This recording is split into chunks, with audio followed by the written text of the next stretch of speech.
So when I saw those memes, my first instinct was first I was kind of impressed with the artificial intelligence. These are video memes that had a ton of imagery in them. And like you said, mostly overweight white people working in the fields, working on, putting phones together. I think it had like an Apple logo. So like it was implying that, you know, um, middle-aged old white people would have to like construct iPhones for a living to survive in America.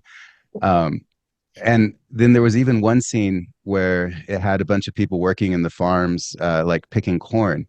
And then it said like a freedom monitor, and it was an African American man who was fit, like overlooking all the white workers.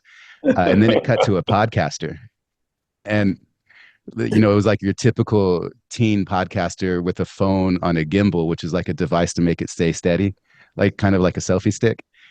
And I started to realize that they're literally trying to deepen the divides in our country. They took the most stereotypical image of what a Trump supporter would be, someone who wouldn't be able to have another option than, do manual labor, like these like low paying jobs and stuff. I mean, Dave Chappelle had a hilarious skit about like, we don't want these Chinese jobs here. He did a whole thing saying like, Trump's ideas sound like a crackhead's ideas, and he started talking about bringing factory jobs back.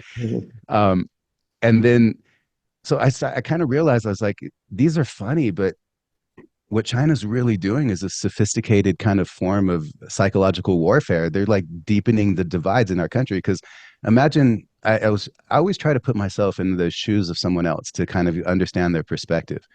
I think it comes from having a background in public relations. We build avatars of people that we want to reach, and we try to put ourselves in the minds of like a client that we want them to understand. Like a medicine or a product in a certain way. And I was sitting there thinking, like, if I was a Trump supporter, if I was part of MAGA, and I saw like a really fit, good-looking African American man, and it said Freedom Monitor, and the whole idea of slavery was reversed, what would I feel? And then I would see some like neoliberal blogger, filming me working in the fields, with corn husking and stuff. How would that make me feel? Um, and I was like, wow, they really are like trying to anger the MAGA side more, and then trying to like turn up the snobbery on like neoliberals' approach towards each other. And a divided nation doesn't stand, as the famous saying says. And so I really realized I'm like, right now is probably not the time. It's probably not going to be popular to say this, but the reality is, whether we hate the other side's politics or not, they're still Americans. We still got to deal with them. And I don't know if you all saw that movie Civil War.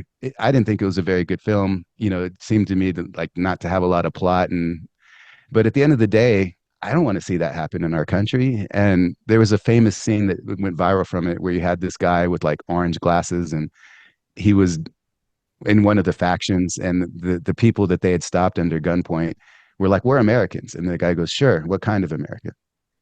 And Yeah. that's where we're at, actually. It feels like everyone has their tribe, and we're ready to just kind of duke it out right now at the policy level.